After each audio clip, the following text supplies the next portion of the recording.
Hi, my name is Oliver Berongoy and I'm now here going to explain the program or the code of these given problems. So actually meron na tayong nagawang programs, mga codes para sa mga problems na binigay. We're going to explain na lang and then show the answers. For the problem number 1, dito, kailangan na, for the problem number 1, we are tasked to create a simple student quiz analyzer na kung saan mag-create daw tayo ng class student na ko-contain ng field string name tapos an integer array quiz scores that stores 3 quiz scores. Then sa pangalawa, the class must have a constructor that initializes the name and the array of quiz scores. Then a method compute average that returns the average of the quiz scores. A method display info that prints the student name, all quiz scores, and the computed average. Tapos sa pangatlo naman, in the main class, ask the user to input the name and the 3 quiz scores and create one student object. And then last is call display info to show all data. So ngayon, ipapakita ko naman yung program natin and then explain. Ito. Dito naman is para sa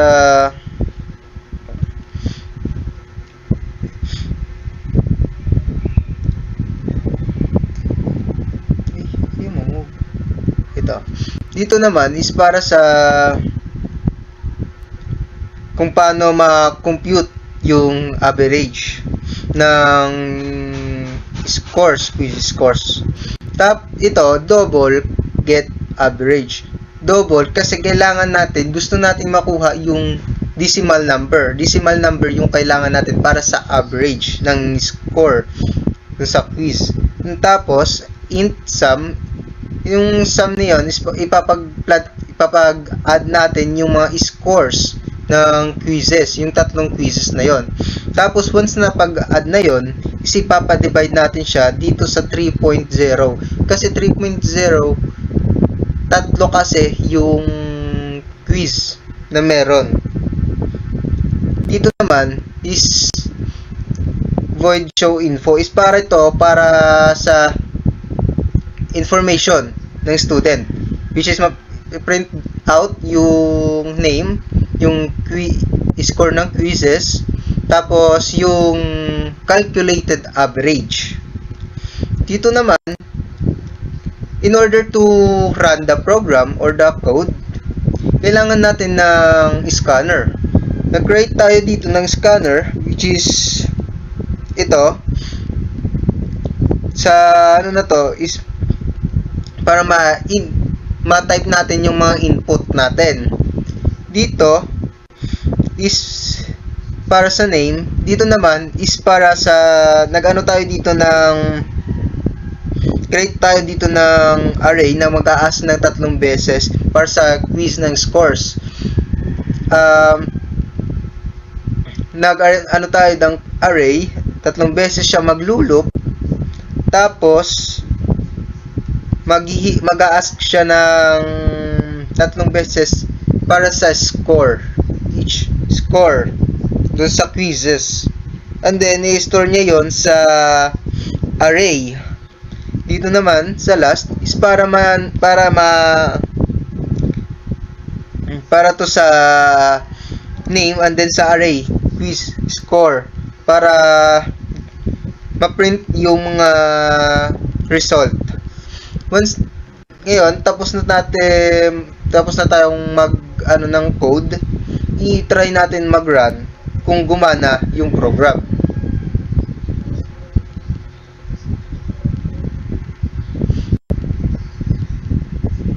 Yon, gumana. So, enter name. Try natin mag-enter ng pangalan ng isang student. Try natin maglagay ng Oliver. Pangalan ko, Oliver. Then, try natin mag-enter. score number 1, which is yung quiz number 1. Try natin maglagay ng 99. Score number 2, try natin maglagay ng 100. Score number 3, try natin maglagay ng 98. And then, enter natin. Ang expected na output dito is yung name ng student, which is Oliver, and then yung quiz score, which is yung 99, 100, and 98. Yun. Tapos, yung calculated average. Yun. Name, Oliver, quiz scores 99, 100, 98, and then the average is 99.0. That's it para sa program number 1 or problem number 1. Now, nandito tayo sa problem 2. So, we are tasked to create ng program na kung saan ano yung weekly sales summary. You are asked to design a simple product sales tracker. Ganon. So, mag-create daw tayo, create a class product that contains a field string product name, double array sales that stores 4 weekly sales values. And number 2, the class must include a constructor, a method total sales, a method display info. And number 3, in main, input the product name and 4 weekly sales, create one product object, display the summary. Yan. This program summarizes the monthly performance of a product using plain arrays. Actually, meron na tayong na ito. May program na tayo. But we're going to explain it. Explain natin yung program natin kung how the program works. Ganon. Dito, so yung natin is nag-ano lang tayo ng scanner para allow tayo na mag-program is to read yung mabasa niya yung ini-input natin. Ganon, kasi sabi nga 'di ba yung name, yung ng product, yung sales, ganon, and then yung total sales. Tapos dito naman is nag-ano tayo ng product class. Yung class natin is may dalawang klase ng string name, ganon, tapos yung double, which is yung sales, ganon. Tapos dito naman is para to sa constructor. Para sa constructor natin to. So, para maano yung value na create natin na product. And then, dito naman is para sa pag-calculate natin ng sales or yung total sales, ganon. Basically, ang gagawin lang is i-add lang yung mga sales, ganon, and then total. Dito naman is para ma-display, makita yung mga information ng product, yung product name, ganon, yung weekly sales, ganon, and then yung yung total sales. Dito naman is para to sa program, para gumana yung program natin.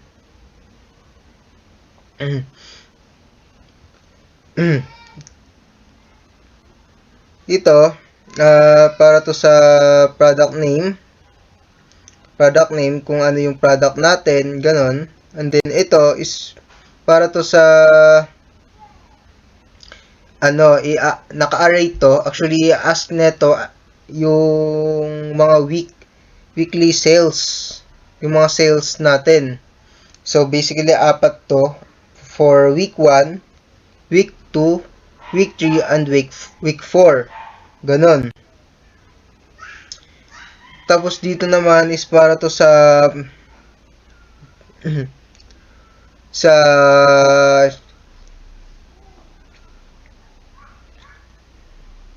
para to sa product name, tapos yung sales niya, yung weekly sales, ganon. And then, ito is para to ma-show yung ma-print yung product name, name ng product, then yung each week, yung mga sales ng week, ganon. Tapos yung total sales.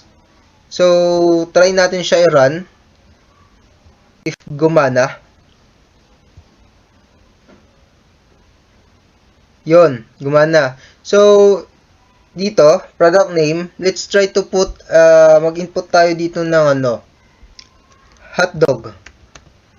Hotdog para sa product name.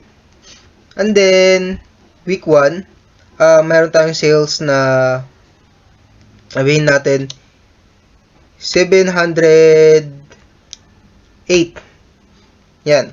For the week 2, meron tayong 606. Yan. And then, for week 3, try natin is 967. Yan. And then, for the week 4 sales, ay meron tayong 988. Yan. So, ngayon, nalagay na natin yung apat na week. 1, 2, 3, 4. Tapos, i-ano na natin siya. Bali, lalabas dito yung product name, weekly sales. Basically, ito na yung summary. Yan. And then, the total sales. Which is, inad lang to, yung 708 plus 606 plus 967 plus 988 is equals to 3,269. That's it. Ito yung para sa problem 2 or program 2.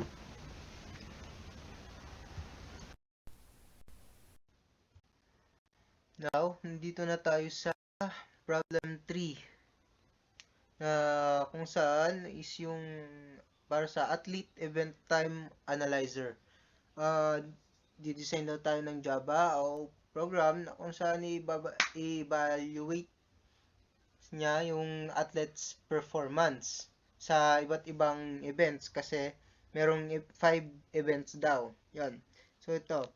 Number 1, create a class athlete containing field string athlete name. Pangalan ng athlete. Then, a double array times that store 5 event times and seconds. The class must have a constructor, best time, method display info. Number 3, in the main class, input the athlete name and 5 event times. Then, create a one athlete object. Display all data.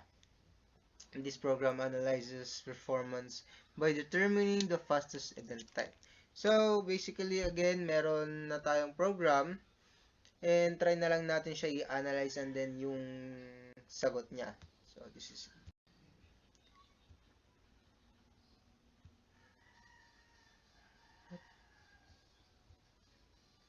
where is my code?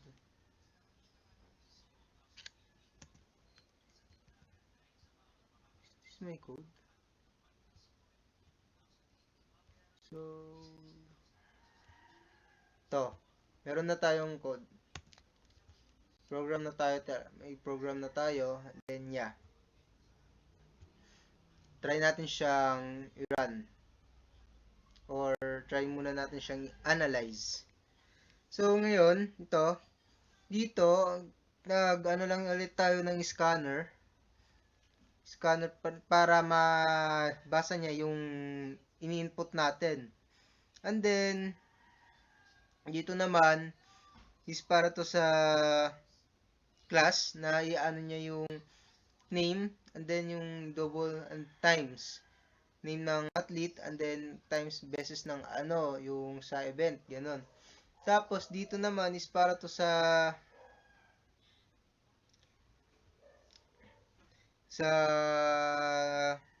constructor.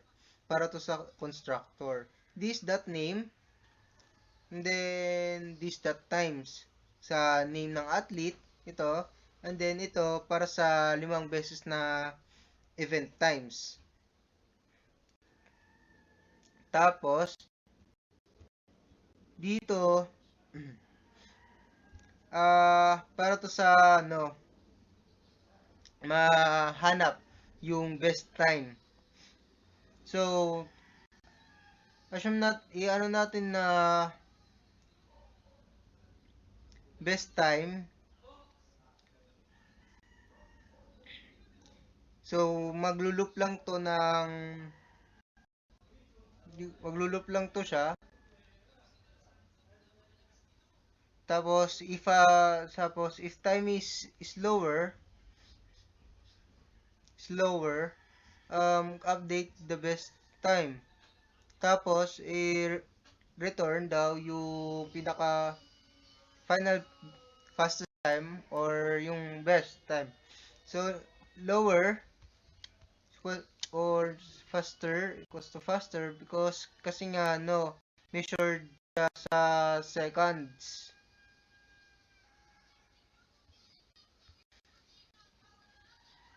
Tapos dito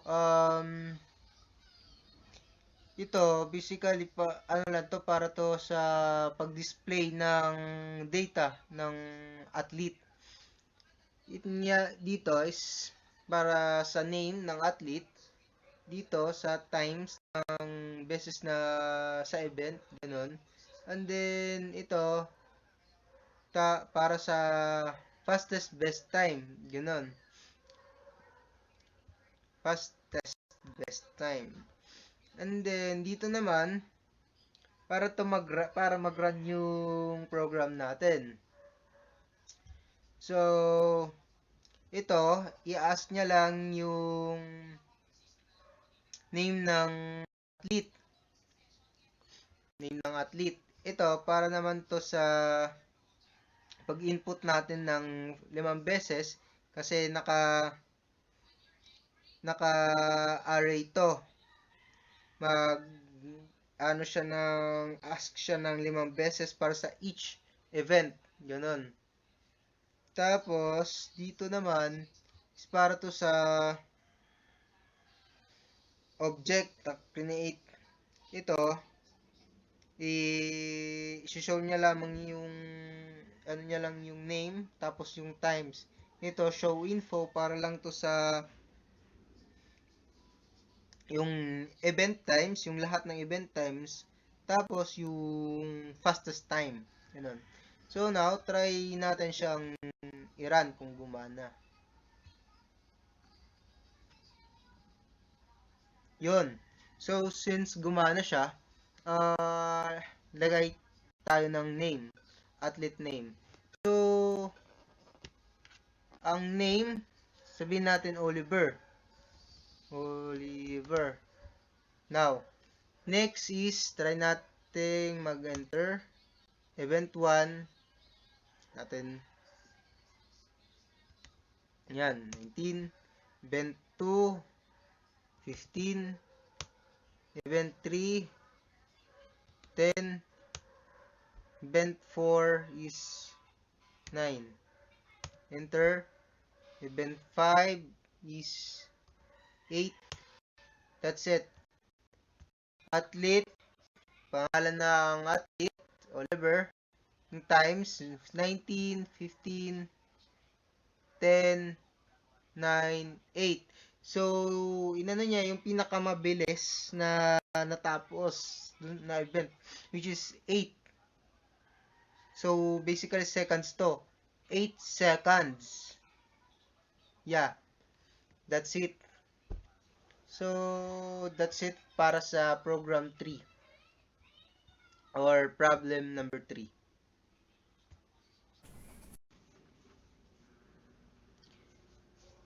Ngayon, now, problem 4, book review rating collector. So, yung description is to create a Java program to collect and evaluate ratings for a book. Number 1, create a class book with field string title, an integer array ratings containing 4 user rating, 1 to 5 stars. Number 2 is the class must have a constructor, a method average rating, a method display info. Number 3, in main, input the book title and 4 ratings. Create one book object and display the summary. So actually, meron na tayong code dito. So, try na lang natin i-run yung program. And then, lagyan na din natin ng mga ratings and then yung name ng ano. Try natin if kumana. Ito.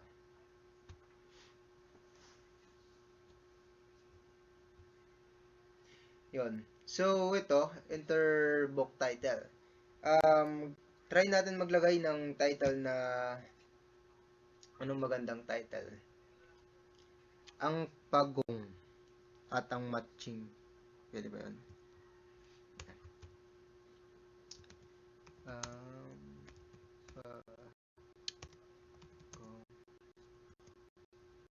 At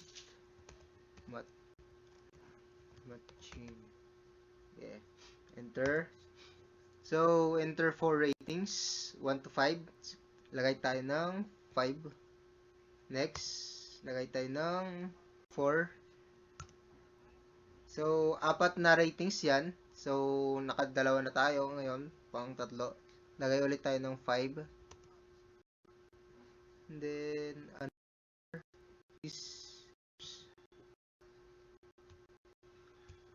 another is 4. Or, lagay na, ay ano na lang. Is 3. Yan. Sige. Ay, hindi, parang ano ata. Kamali ata. Isa pa. Run ulit natin. Enter book title.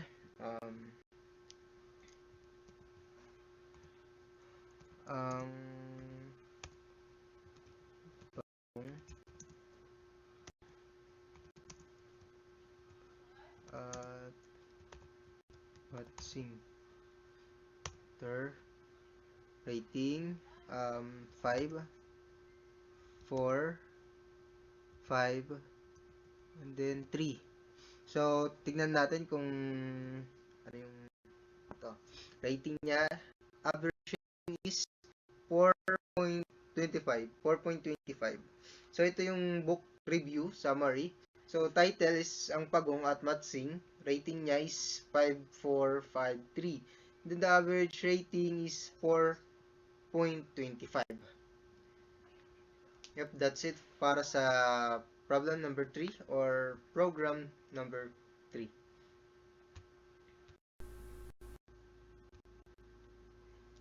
Now, dito na tayo sa problem 5.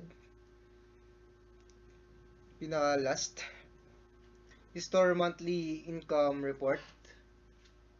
Problem description. Create a Java OOP program that generates a summary of a store's earnings. Number 1, create a class store with field string store name. A double array income storing 6 months of income.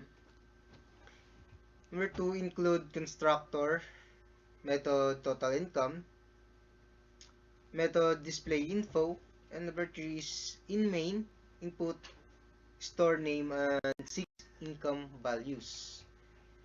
Create one store object, then last is display the generated report.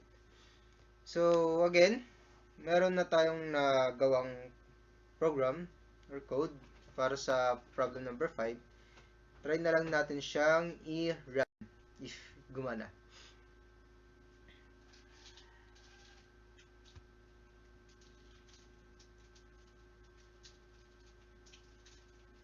Yon. So, since gumana yung program natin, tingnan natin kung ano. Enter store name. Anong magandang name? Lola Inday Bakery. Ay, hindi. Ano ba maganda? Sari-sari store. Inday Sari-sari store. Inday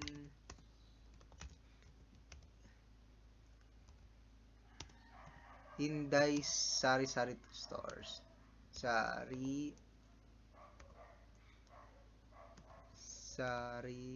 Store.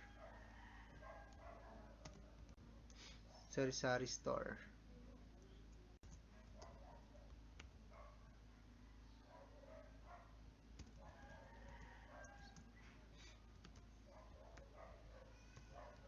Yan. So, yung nilagay nating name ng store is Inday Sari-Sari Store. Then, lagay natin yung income niya sa 6 months. Try natin maglagay ng 3,500.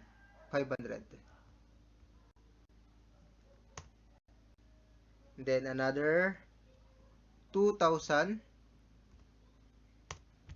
Then, next, try natin maglagay ng 5,000. Then, ano pa maganda? 4,500. And then, 6,450. Yan. Tapos, lagay tayo ng 7,500.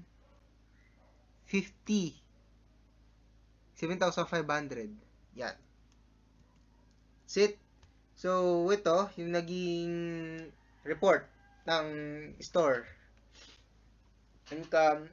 income report. So, store is yung Inday Sari-Sari Store. Monthly income niya is yun nga 3,500, 2,500, 4,500 at 6,450 and then 7,500. So yung total income niya is 28,950. So basically ginawa dyan is plus lang. So that's it para sa program number 5 or problem number 5.